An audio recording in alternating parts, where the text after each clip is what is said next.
அனைவருக்கும் வணக்கம். இன்னைக்கு பாத்தீங்கன்னா நவ கிரகங்களுடைய ஆசையை நம்ம எப்படி எளிமையா பெறலாம்.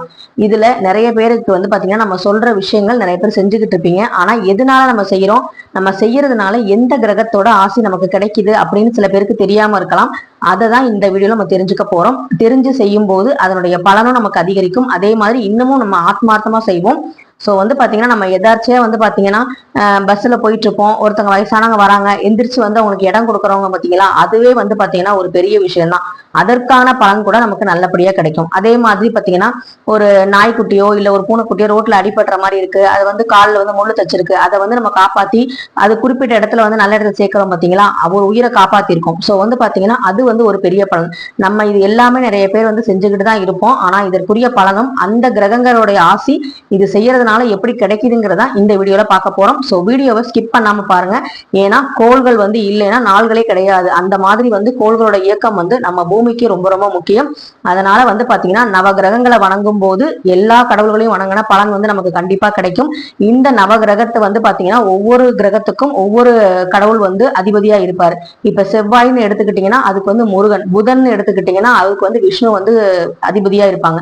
இந்த மாதிரி ஒவ்வொரு கிரகத்துக்கும் ஒவ்வொரு கடவுள்கள் அதிபதியா இருக்கும் பொழுது இவங்களை வணங்கும் போது அந்த கடவுளையும் சேர்த்து வணங்குறதா தான் அர்த்தம்.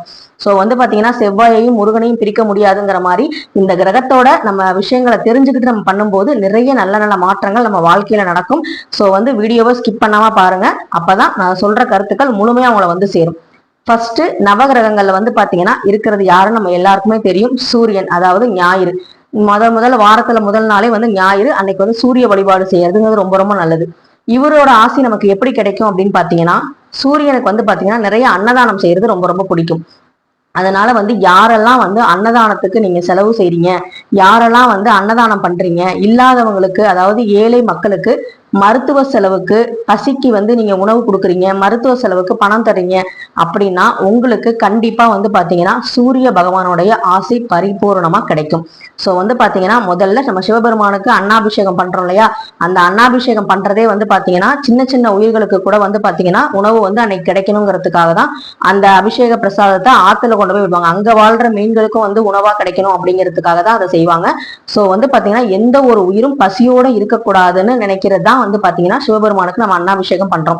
அந்த அன்னாபிஷேகத்தை யாரெல்லாம் செய்யறாங்களோ இல்ல அதை செய்யறதுக்கு யாரெல்லாம் பாத்தீங்கன்னா உதவி பண்றாங்களோ, பொருள் உதவி பண்றாங்களோ அவங்களுக்கு எல்லாத்துக்குமே சூரிய பகவானுடைய ஆசி பரிபூர்ணமா கிடைக்கும். அது மட்டும் இல்லாம இந்த சூரிய பகவானோட ஆசி இருந்தா வம்ச விருத்தி தலை தோங்கும் அப்படிங்கறதா நம்பிக்கை. சில பேருக்கு குழந்தை பேர் இல்லை அப்படின்னா நீங்க நிறைய அன்னதானம் செய்யுங்க, உங்களுக்கு வம்சம் விருத்தி ஆகுங்கிறதுல எந்த சந்தேகமும் இல்லை.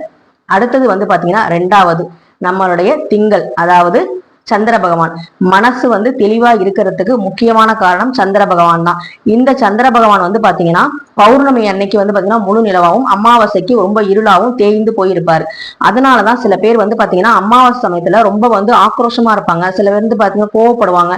அப்ப சில பேர் கிண்டலா கூட கேட்பாங்க, நீ என்ன அமாவாசையில பிறந்தியா அப்படின்னு கேட்பாங்க. ஏன்னா அந்த மாதிரி மனநிலைமை ரொம்ப பாதிக்கப்படும். ஏன்னா அந்த சமயத்துல கடல் உள்வாங்கும் தன்மை உடையது. அப்ப பாத்தீங்கன்னா ரொம்ப கிரகங்கள்லாம் பாத்தீங்கன்னா ரொம்ப இதாக இருக்கும். சோ பாத்தீங்கன்னா பௌர்ணமி நிலவுல பாத்தீங்கன்னா அந்த சந்திரன் தேய்ந்து வளர்ந்து வர்றதுதான் பௌர்ணமி. அந்த பௌர்ணமி நிலவுல பாத்தீங்கன்னா ரொம்ப முழு நிலவோட அந்த பிரகாசம் பூமிக்கு பரிபூர்ணமா கிடைக்கும். அப்ப எப்படி வெளிச்சமா இருக்கும் பூமி, அதே மாதிரி நம்ம மனசும் தெளிவா இருக்கும் சந்திர பகவானை வணங்கும் போது. இந்த சந்திர பகவானை வணங்குறதுங்கிறது பாத்தீங்கன்னா அவரை வழிபாடு செய்யறது மட்டும் இல்ல, பசுவுக்கு நீங்க ஒரு வாழைப்பழம் கொடுக்குறீங்க, கல்கண்டு பொங்கல் கொடுக்குறீங்க, இல்ல அகத்திக்கீரை கொடுக்குறீங்க இல்லையா, இதெல்லாம் கொடுத்தாலே நீங்க போய் சந்திரனை தனியா வணங்க வேண்டிய அவசியமே இல்லை. அவருடைய ஆசி பரிபூர்ணமா உங்களுக்கு கிடைக்கும். இது பாத்தீங்கன்னா சந்திர பகவானுக்கு நம்ம வணங்கும் போது அவருடைய அதோட ஆற்றல் என்ன அப்படின்னு பாத்தீங்கன்னா, நம்மளுக்கு பாத்தீங்கன்னா அந்த பசுவுக்கு உணவு கொடுக்கறதுனால நமக்கு புகழ் மேன்மை அடையும் அப்படின்னு சொல்லுவாங்க. சரிங்களா? ஃபர்ஸ்ட் வம்ச விருத்தி சூரியன், அதுக்கப்புறம் புகழ் நமக்கு கிடைக்கிறதுக்கு சந்திர பகவானோட ஆசீர்வாதம். அதுக்கு நம்ம கோமாதாவுக்கு நம்ம பழங்கள், கல்கண்டு, பொங்கல் இந்த மாதிரி விஷயங்கள்லாம் கொடுக்கறது ரொம்ப ரொம்ப நல்லது. அடுத்தது நம்ம செவ்வாய்க்காரன். செவ்வாய்க்காரனாலே நமக்கு தெரியும் முருகன்னா முருக கடவுள் தான் இதுக்கு அதிபதி.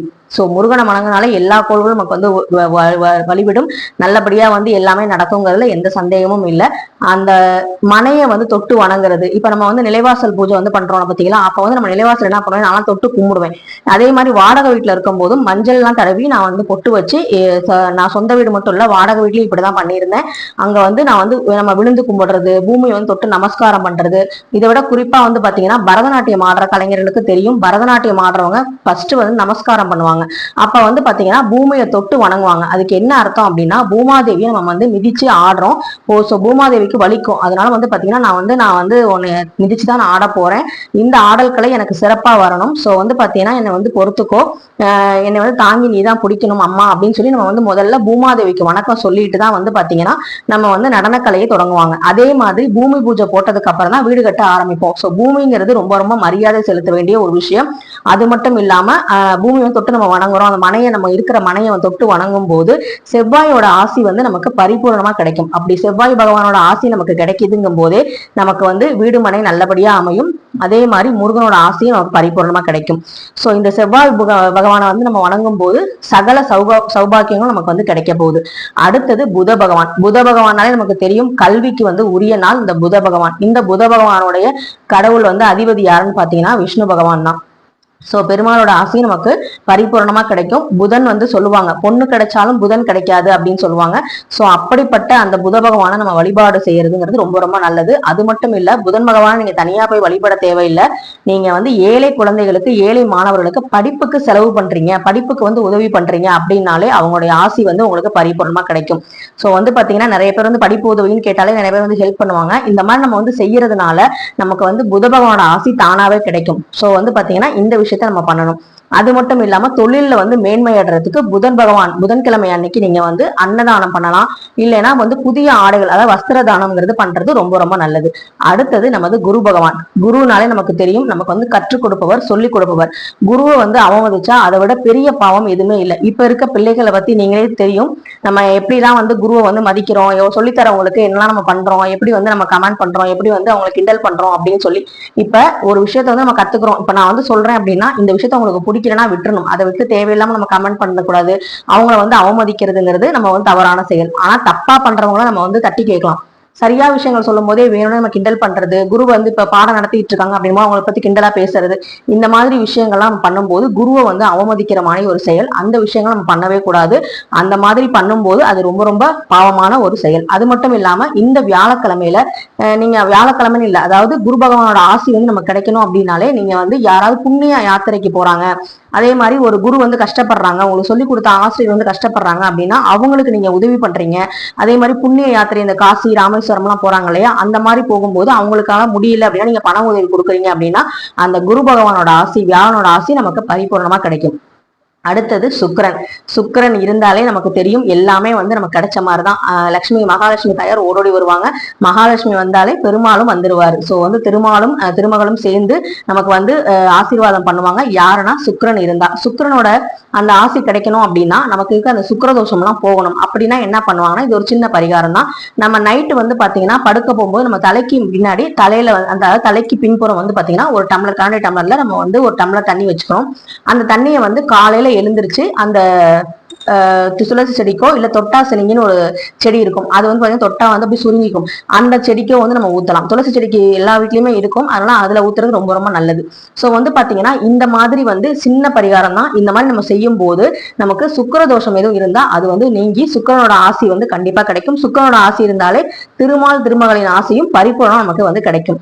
இந்த தண்ணியோட மகத்துவம் என்னன்னு தெரியும். தண்ணி வந்து எந்த பொருளுக்கு நம்ம வந்து டிரான்ஸ்பர் பண்றோமோ அந்த பொருளோட தன்மையா அது மாறுறது வந்து பாத்தீங்கன்னா தண்ணீரோட இயல்பு. அது மட்டும் இல்லாம நம்ம ஏன் படுக்க போகும்போது வந்து பின்னாடி வைக்க சொல்றாங்க அப்படின்னா அந்த ரூம்ல இருக்க நெகட்டிவிட்டி எல்லாத்தையும் வந்து பாத்தீங்கன்னா தண்ணி வந்து அப்சர்வ் பண்ணிக்கும், அதனாலதான் வந்து அது மாதிரி சொல்றாங்க. அடுத்தது வந்து பாத்தீங்கன்னா சனி பகவான். சனி பெயர்ச்சி வரப்போகுது.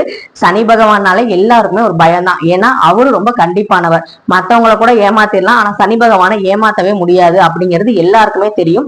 அவர் ரொம்ப ரொம்ப ஒரு பெரிய நீதிமான். அதாவது ஈஸ்வர பட்டம் வந்து கிரகங்கள்லயே வந்து பாத்தீங்கன்னா சனீஸ்வரனுக்கு தான் வந்து இருக்கு. சோ வந்து பாத்தீங்கன்னா இந்த சனீஸ்வர பகவானுக்கு என்ன வந்து ரொம்ப பிடிக்கும் அப்படின்னு பாத்தீங்கன்னா நீங்க வந்து ஈமச்சடங்கு வந்து பண்ண முடியாம ரொம்ப தடுமாறுறாங்க இல்லையா ஏழை மக்கள், அவங்களுக்கு வந்து நீங்க வந்து பாத்தீங்கன்னா அவங்களுக்கு ஈமச்சடங்கு செய்யறதுக்கு, அதாவது அவங்களை தகனம் பண்றதுக்கு ஏதாவது ஹெல்ப் பண்ண முடியும் அப்படின்னா நீங்க கண்டிப்பா பண்ணுனீங்கன்னா உங்களுக்கு வந்து பாத்தீங்கன்னா அந்த சனீஸ்வர பகவான் ஆசி வந்து கிடைக்கும், நல்ல ஆசி கிடைக்கும். கோவப்பட மாட்டார் உங்க மேல. சனீஸ்வர பகவான் உங்களுக்கு நல்ல ஆசி பண்ணி உங்களை வந்து நல்ல நிலைமைக்கு வந்து கொண்டு வருவார். இதுதான் வந்து பாத்தீங்கன்னா சனிப்பயிற்சி. அதாவது சனிப்பயிற்சி அன்னைக்கு நீங்க தெரிஞ்சுக்கோங்க. இந்த மாதிரி யாராவது கஷ்டப்படுறாங்க, ஈமச்சடங்குக்காக உங்க பணம் கேட்கறாங்க அப்படின்னா கண்டிப்பா வந்து கொடுங்க. இது ரொம்ப ரொம்ப நல்லது. அதே மாதிரி பாத்தீங்கன்னா ராகு கேது, அதாவது நாகத்தை வந்து பாத்தீங்கன்னா அடிக்கிறதுங்கிறது ரொம்ப ரொம்ப தவறான விஷயம். நாகத்தை வந்து அடிக்க கூடாது. ஏன்னா அது வந்து ஆன்மீகத்துல நம்ம இறை வழிபாட்டுல ஒரு முக்கியமான அங்கமா இருக்கு. சோ நாகம் வந்து ரொம்ப ரொம்ப முக்கியமானது. அதை வந்து அடிக்கிறது, அது இறந்து போனதுக்கு அப்புறம் அதை வந்து போட்டு எரிக்கிறது, இந்த மாதிரி விஷயங்கள் பண்றதுங்கிறது பாத்தீங்கன்னா ராகு கேதுக்கு பிடிக்காது. அதே மாதிரி ராகு கேதுக்கு வந்து பாத்தீங்கன்னா என்னெல்லாம் பிடிக்காது தெரியுங்களா? குடியை கெடுக்கிறவங்க, அதாவது ஒரு குடும்பம் நல்லா இருக்கு அப்படின்னா அதை பொறாமப்பட்டு அதை எப்படியாவது பிரிக்கணும், அவங்கள வந்து அழிக்கணும் அப்படின்னு நினைச்சு ஏதாவது பண்றது, பில்லி சூனியம் வைக்கிறது, அதுக்கப்புறம் அவங்க வளர்ச்சியை கண்டு பொறாமப்படுறது. அது மட்டும் இல்லாம குடிகாரங்களாம் சொல்லுவாங்க இல்லையா, குடிப்பழக்கம் வருவாங்க, அவங்க கூட வந்து நட்பு கொள்றது, அப்புறம் பசு மாட்டை வந்து அதாவது மாட்டையே வந்து நம்ம வந்து கொள்றது, இவங்க கூட நம்ம சகவாசம் வச்சுக்கிட்டாலே, அதாவது நம்ம செய்யாம அவங்க கிட்ட சகவாசம் நட்பு கொண்டாலே வந்து பாத்தீங்கன்னா ராகு கேதம் தோஷம் வந்து நமக்கு வந்து இருக்கும். ராகு கேதோட கோவத்துக்கு நம்ம ஆளாகிற மாதிரி இருக்கும். சோ இந்த மாதிரி விஷயங்கள்லாம் வந்து நீங்க தெரிஞ்சுக்கோங்க. நம்ம வந்து நிறைய விஷயங்கள் வந்து நம்ம பண்ணிட்டு தான் இருப்போம். இதுல வந்து தான தர்மங்கள், அப்புறம் பசித்த உயிர்களுக்கு வந்து உணவு கொடுக்கறது, இந்த மாதிரி நிறைய விஷயங்கள் வந்து முன்னோர்கள் சொல்லியிருக்காங்க. இதெல்லாம் நீங்க ஆல்ரெடி தெரிஞ்சுக்கிட்டு தான் பண்றீங்க அப்படின்னா ரொம்ப ரொம்ப நல்லது. இல்ல தெரியல அப்படின்னா தெரிஞ்சுக்கிட்டு பண்ணுங்க, இன்னுமே ரொம்ப ரொம்ப நல்லது. அதே மாதிரி மகா சிவராத்திரி வரப்போகுது. அதுக்கு ஒரு முக்கியமான வீடியோ பதிவு நாளைக்கு ஒண்ணு கொடுக்க போறேன். கண்டிப்பா நம்ம சேனலை சப்ஸ்கிரைப் பண்ணி வச்சுக்கோங்க. நவகிரகத்தோட தோஷத்தை இல்லாம நவகிரகங்களை சந்தோஷப்படுத்தி நம்மளும் வந்து சந்தோஷமா வாழலாம், நம்ம வாழ்க்கையிலையும் முன்னேற்றம் அடையலாம் அப்படிங்கறதான் வந்து பாத்தீங்கன்னா இந்த வீடியோ பதிவோட முக்கியமான நோக்கம். சோ இந்த வீடியோவை பார்த்தவங்க எல்லாருக்குமே ரொம்ப ரொம்ப நன்றி. நெக்ஸ்ட் ஒரு முக்கியமான வீடியோல பாக்குறேன். அது வரைக்கும் நன்றி, வணக்கம்.